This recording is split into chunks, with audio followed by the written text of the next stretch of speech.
Celebrar esse Dia Mundial do Autismo, nós vamos falar sobre esse assunto aqui no estúdio com a psicóloga Elaine Vasconcelos, que já está aqui com a gente e eu já apresento aqui para vocês, telespectadores. Seja bem-vinda, Elaine. Obrigada. Você chegou aqui, estava acompanhando a reportagem e a gente estava conversando a respeito desse assunto e você já trabalha há 8 anos com foco também no autismo. Eu queria que você falasse sobre esse trabalho, essa sua especialidade, esse estudo que você vem realizando aqui na cidade.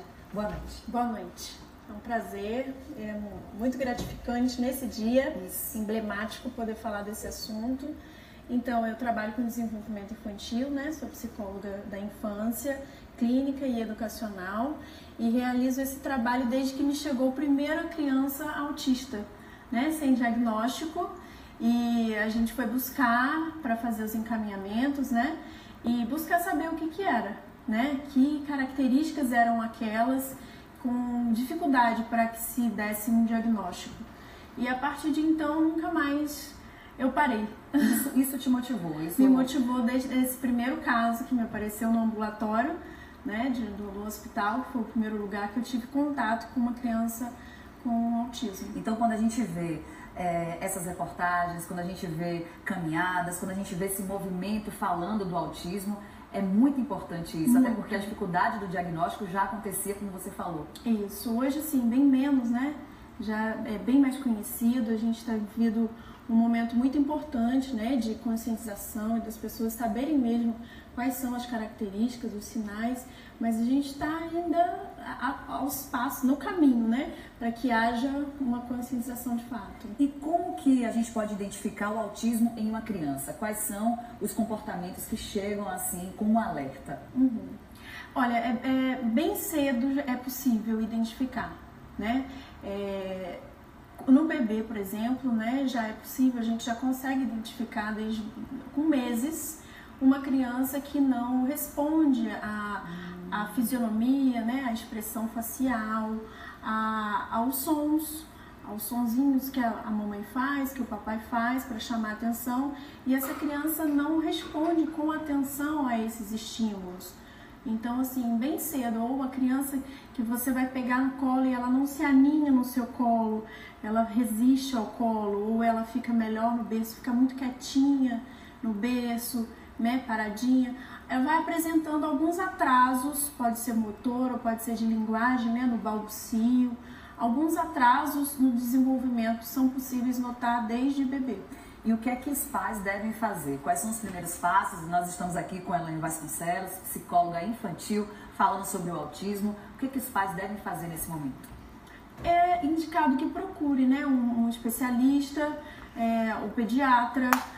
Hoje a gente já tem muito mais pediatras atentos a esses sinais. Antes a gente tinha dificuldade, o pediatra sempre pedia a família para esperar. Hoje o procedimento, né, não é esse.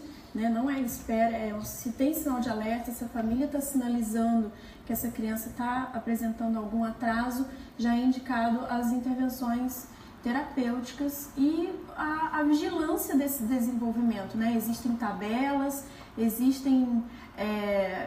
tabelas que a gente pode seguir vendo se essa criança está cumprindo os marcos de desenvolvimento esperados para a idade, né? E quais são as terapias mais indicadas, Elaine? Primeiramente, essa consulta médica, né, que a mãe tem primeiro esse contato com o pediatra. O pediatra é o primeiro profissional que a mãe deve procurar. É o primeiro profissional que vai indicar e apoiar essa família e fazer os outros encaminhamentos, né? Depois ele vai passar para um neuropediatra, que vai ali ajudar numa avaliação mais específica. E depois, dependendo do que a criança apresenta, se ela apresenta uma questão sensório-motora, ela vai para fisioterapia ou para terapia ocupacional. Se ela apresenta uma questão de linguagem, para fonoterapia. E se ela apresenta ali uma dificuldade na interação social, uma criança que responde pouco aos sinais interativos, vai para psicologia, especialista em desenvolvimento, né? Agora, existem comportamentos que podem deixar o autista mais agitado? Ah, sim. Quais são?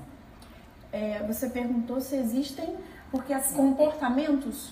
Comportamentos que às vezes ele está aqui no convívio com a família e de repente outras pessoas que estão no local às vezes podem também se comportar de alguma forma que deixam eles mais agitados. Isso acontece Sim. muito. Depende do perfil, né? Cada criança no espectro tem um perfil individual, um perfil sensorial, né? Um perfil. Então, se é uma criança que tem hipersensibilidade auditiva e essa família tem o hábito de falar alto, é uma criança que vai ficar incomodada em casa. A mãozinha no ouvido, ele vai ficar fazendo mais movimentos repetitivos. É um ambiente que está sendo agredindo ali, né, o sistema auditivo dele. Se é uma criança que tem um pouco de dificuldade mais com o processamento visual, se a velocidade das imagens deixam ele mais desorganizado e ele está num ambiente com muitas pessoas, com muito movimento, com muitas cores, muito estímulo visual, isso agita também, ele vai ficar mais agitado. São muitos fatores. Elaine Vasconcelos, psicóloga infantil, falando sobre o autismo, hoje, dia 2 de abril, sendo celebrado em todo o mundo, não é isso? Essa data que é tão importante. Agora, a alimentação tem alguma influência no comportamento dos autistas? Existe alguma dica, existe alguma regra? Olha, tem. Tem sim.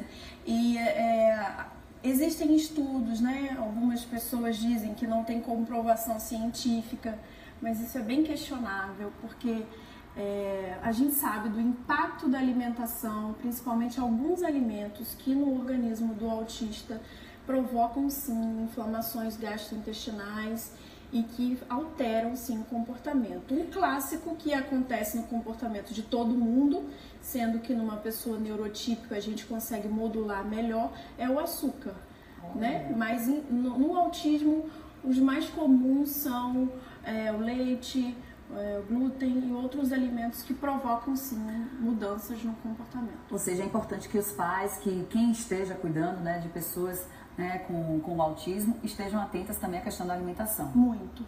Influencia bastante. E nas escolas, Elaine Vasconcelos, como é que deve ser a inclusão do autista? É um processo.